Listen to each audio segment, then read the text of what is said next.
Hello and welcome to Stats Coach. Today we're going to be talking about finding standard error without using standard deviation.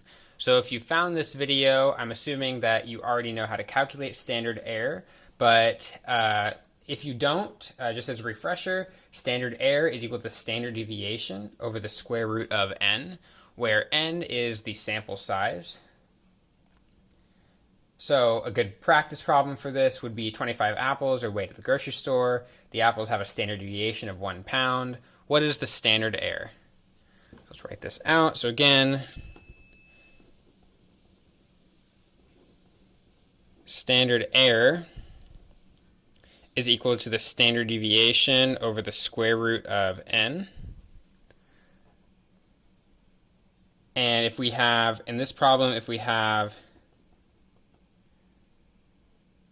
a standard deviation of 1 pound, and then 25 apples were sampled, you would just write it like this, and this could be simplified to 1 over 5, which is also 0.2. So this is the typical way for calculating standard error, but again, I'm assuming you already know how to do that.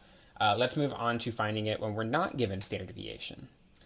So this is a problem. If a coin is flipped 100 times, what is the standard error? So you'll notice that we have an n value of 100, so our n equals 100, but we don't have a standard deviation.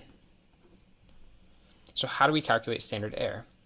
Well, the key to this type of problem is if you know that standard deviation is equal to, can also be found using the equation, square root of p times 1 minus p, where the p is the population proportion or the probability of success. Now with a coin, it doesn't matter what your definition of success is, whether it's heads or tails. Either way, your probability is going to be 0.5. So here, p equals 0.5. So now we can calculate standard deviation using our p-value. So standard deviation equals the square root of 0.5 times 1 minus 0.5, which we know is just 0.5. So 0.5 times 0.5, right? And the square root of 0.5 times 0.5 is the square root of 0.25, which is 0.5. So now we have our standard deviation, which we can use in the standard error equation and find our standard error. So standard error equals the standard deviation of 0.5 divided by the square root of our population size, which in this case we flipped the coin 100 times. So that's where the 100 comes from. So 0.5 divided by 10 is 0.05. So the standard error for a coin, flipping it 100 times, is 0.05. But now let's go to this third problem.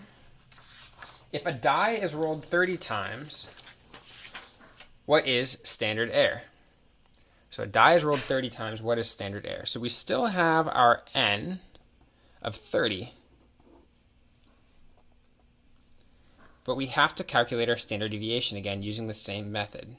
So our standard deviation is the square root of p times 1 minus p. Here, if we're using a die, the probability of success of rolling any of the sides of our population proportion is 1/6, because you have an equally likely outcome of rolling any one of the 6 sides. So to calculate our standard deviation, it's equal to the square root of 1/6 times 1 minus 1/6, which is equal to the square root of 1/6 times 5/6.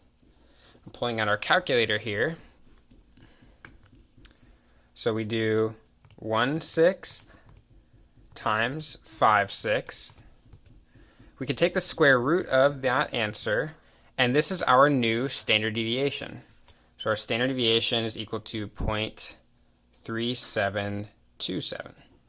Now we can plug that into our standard error equation. So standard error is equal to the 0.3727 divided by the square root of our sample size, which is still the same 30.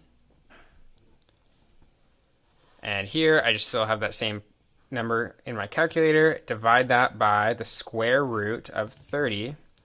And our standard error is 0.068. So that's how you calculate standard error when you don't have the standard deviation.